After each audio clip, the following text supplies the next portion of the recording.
ဘုရားမြတ်စွာဘုရားဟာလူတွေကိုအသိဉာဏ်ရှိအောင်လမ်းညွှန်မှုပြုတာဖြစ်တယ်။မှားတဲ့ဘုရားမျိုးမဟုတ်ဘူး။တကယ်တော့မှားတဲ့ဘုရားဆိုပြီးလူတွေကယုံကြည်နေကြတာတကယ်တော့ရောမှားသလားဆိုဘယ်မှမလို့နော်။မှားလို့လည်းရလာလို့ဆိုဘယ်ရမှာတော့သူများမမနဲ့ကိုယ်သားသမီးကိုမကြည့်ပါဘယ်ရမှာမရနိုင်ဘူး။လုပ်ပြီးလို့ရတာရှိတယ်လုပ်မပြီးလို့ရတာတွေရှိတယ်အများကြီးရှိ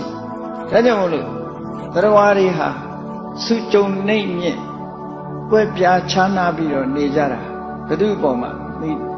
မိတီးနေတာတော့ဆိုသူ့ရဲ့လှုပ်ဆောင်ချက်ပေါ်မှာမိတီး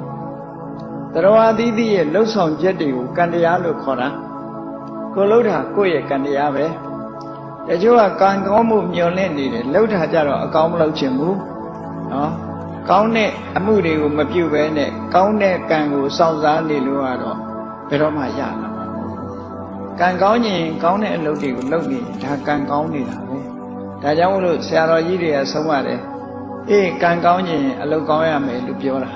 ။အလုပ်ကောင်းမှကံကောင်းတာ။ကံဆိုတာအလုပ်ကိုခေါ်တာလို့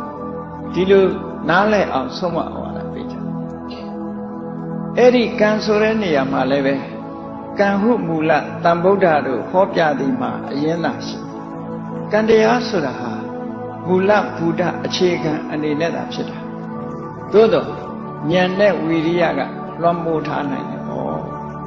မကောင်းတဲ့ကံပဲဖြစ်စေရမူဉာဏ်ဝီရိယနဲ့ဖယ်ရှားလို့ရတွန်းဖယ်လို့ရ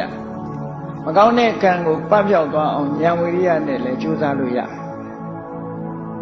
ဘလောက်ပဲကံဆိုးနေနေကံကောင်းအောင်မလုပ်ရဉာဏ်နဲ့ဝိရိယနဲ့ကောင်းတာတွေကိုဆက်လုပ်လိုက်လို့ရှိရင်ကောင်းတဲ့ကံဆိုတာဖြစ်လာတယ်